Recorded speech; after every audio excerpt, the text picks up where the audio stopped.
Hello বন্ধুরা, সকাল সকাল আবার রান্না করে ভিডিও নিয়ে চলে এলাম তোমাদের সামনে। রান্না শুরু হয়ে গেছে আমার। আর কি কি রান্না হচ্ছে চলো আজকে একটু দেখিয়ে দিই।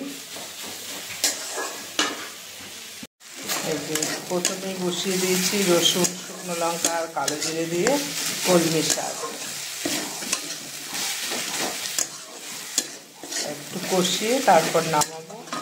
আর এদিকে দেখো ভাত বসে গেছে, আর ভাতে দিয়ে দিয়েছি সিম আলু সিদ্ধ। যেহেতু আমার সকালবেলাটা তাড়াহুড়ো যায়, সেজন্য সিম আলু সিদ্ধ প্রেসারে আর আলাদা করে বসাইনি, ভাতেই সিদ্ধ দিয়ে দিয়েছি।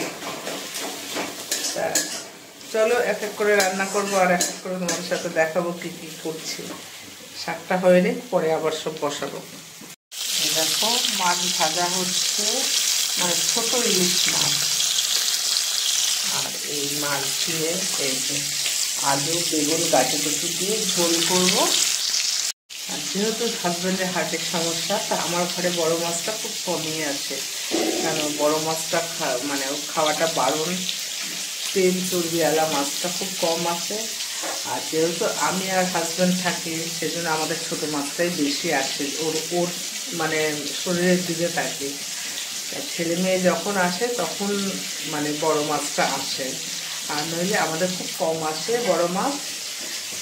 কেননা ওর হাতের সমস্যা বলে ওর ওই বড় মাছ খাওয়া বারণ, সব ছোটো মাছ খেতে বলেছে ডাক্তার। তো যাই হোক, এই ছোটো দুটো ইলিশ মাছ এনেছে। আর এই রান্নাগুলো এখন দুপুরের জন্য হচ্ছে, দুপুরে দুজন খাবো। আর রাতের জন্য কী হবে সেটাও তোমাদের সাথে শেয়ার করবো। তা চলো দেখতে থাকো আজকে আমার রান্নার ভিডিওগুলো। এই যে পাতলা মাছের ঝোলটা হয়ে গেল, মাছের ঝোলটা হলো। এবার একটু পুঁটি মাছের ঝাল করবো ধনেপাতা দিয়ে। তা চলো এটা বেড়ে নিই, তারপর ঝালটা করছি। তা ডাক্তার ছোটো মাছ খেতে বলেছে বলে শুধু এক পদের না, কয়েক রকমের ছোটো মাছ নিয়ে এসছে। তা যাই হোক, পুঁটি মাছগুলো কেটে নুন হলুদ মাখিয়ে আর কিছুটা কাঁচা সর্ষের তেল দিয়ে দিলাম, তাহলে না আষ্টে গন্ধটা করে না। তা মিক্সির বাটিতে ধনেপাতা আর কাঁচা লঙ্কা কতটা পেস্ট করে সেটাও মাখিয়ে নিলাম। আর কড়াইতে তেল দিয়ে একটু কালো জিরা ফোড়ন দিয়ে দিলাম।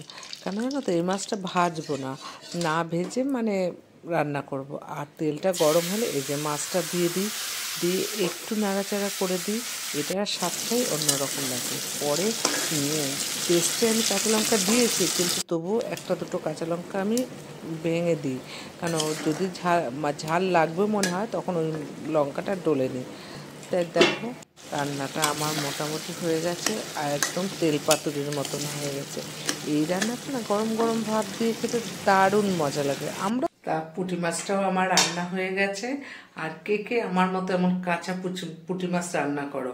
তা আমাদের না এই কাঁচা পুঁটি মাছটা খেতে এরকমভাবে রান্না করে খেতে দারুণ লাগে। হ্যাঁ, এক এক সময় ভেজেও রান্না করি, যখন আলু বেগুন ডাঁটা দিয়ে চচ্চড়ি করি তখন মাছটাকে ভেজে নিই। কিন্তু এরকম ধনেপাতা দিয়ে মাখিয়ে যে মাছটা রান্না করি, ওটা তোমার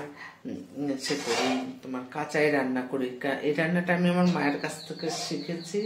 তা মাও ভীষণ ভালো করে, আর আমি হয়তো চেষ্টা করি মার মতন। আর সব থেকে কথা বলে রেখে, এই রান্নাটা আমার বাবা ভীষণ ভালো খেত, তা আমার হাজব্যান্ডও ভালো খায়। তা যার জন্য ওই মাছটা আমি কাঁচা রান্না করি। আর কে কাঁচা এরকমভাবে মাছ রান্না করো একটু কমেন্ট করো। তা দুপুরের মেনু হয়ে গেল রান্না। এবার রাতের জন্য রান্না করছি, কেন এখন তো অল্প অল্প ঠান্ডা পড়ে গেছে। তাই এখন মাঝে মধ্যেই রাতে হাজব্যান্ড রুটি খেতে চায়। আর আমি তো রুটি খাই, যেহেতু আমার সুগার, আমি সকালে রাত্রে রুটি খাই, দুপুরে শুধু ভাত খাই। কিন্তু হাজব্যান্ড একটু ঠান্ডার সময় পড়লেই বলে রুটি খাবো। তাই এই যে দেখো পকোড়া ভাজছি। তা পকোড়া ভাজছি কিসের জন্য জানো? এই যে চিলি চিকেন করবো করে।